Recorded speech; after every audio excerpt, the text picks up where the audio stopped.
Welcome to the Deep Dive. Today, we're digging into a commentary piece.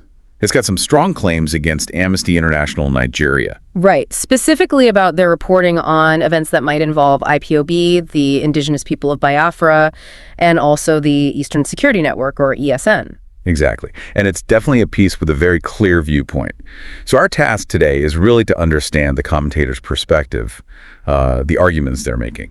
Yeah, and the specific accusations leveled against Amnesty International Nigeria. The core tension, it seems, is this belief from the commentator that Amnesty Nigeria is, well, deliberately misrepresenting things.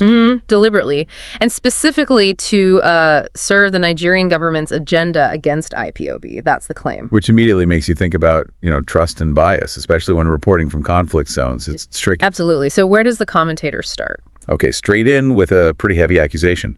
They talk about fraudulent posts from Amnesty International Nigeria. Fraudulent posts. So the implication there is that these reports aren't just mistakes, but intentionally false, not based on actual investigation. That's exactly what they seem to be suggesting. And they offer a reason why, which is, well, it's quite something. Okay. They allege Amnesty Nigeria has been contracted. That's the word used, contracted by the Nigerian government. Contracted, wow. To do what exactly? To, and again, this is a quote, demonize IPOB. And this allegedly happened after some kind of false flag operation. A false flag.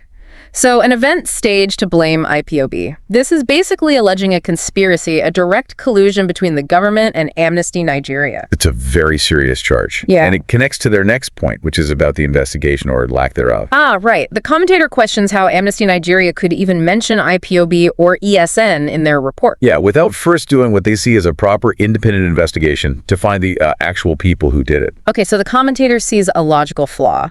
Kind of. They point out, look, Amnesty mentions IPOB, then asks the government to investigate.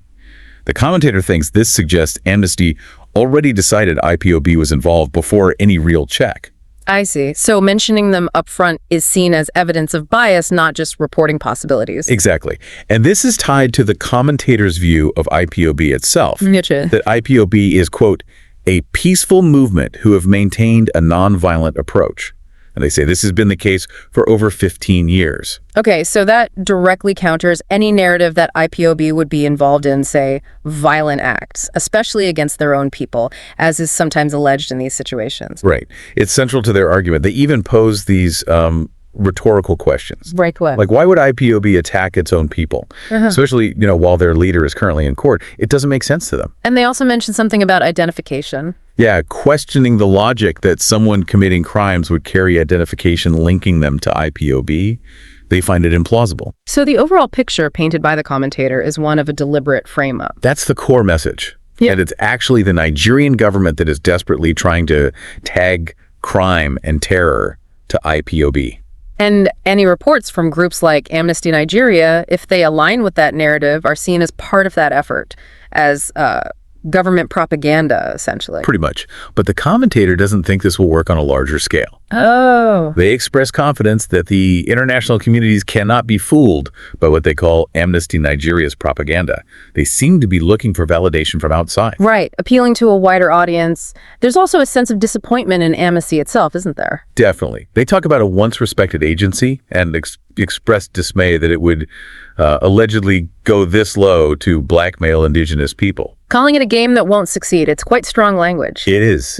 And the whole piece ends on a note of defiance, asserting that Biafran independence will ultimately be achieved. Right, framing this whole issue with Amnesty as just sort of a temporary obstacle on that path. So to wrap up the commentator's view, deep distrust of Amnesty International Nigeria. They see them as a tool, essentially. A tool of the Nigerian government, used to discredit IPOB and maybe obscure who the commentator believes are the real perpetrators of certain violent acts. It certainly leaves you, the listener, with a lot to think about. Yeah, absolutely. I mean, how do you determine who to trust when you get such conflicting narratives, especially from politically charged environments? And how do these accusations of bias, whether founded or not, affect an organization's ability to do its work? What does it mean for human rights reporting? These are big questions. It highlights the challenges for any organization trying to report impartially when stakes are so high and narratives are so contested. So a final thought for you to consider. Just how powerfully can information be framed? Think about how different actors involved in a situation might present the very same events to serve their own agendas. Critically evaluating where information comes from and why it might be presented in a certain way seems more crucial than ever.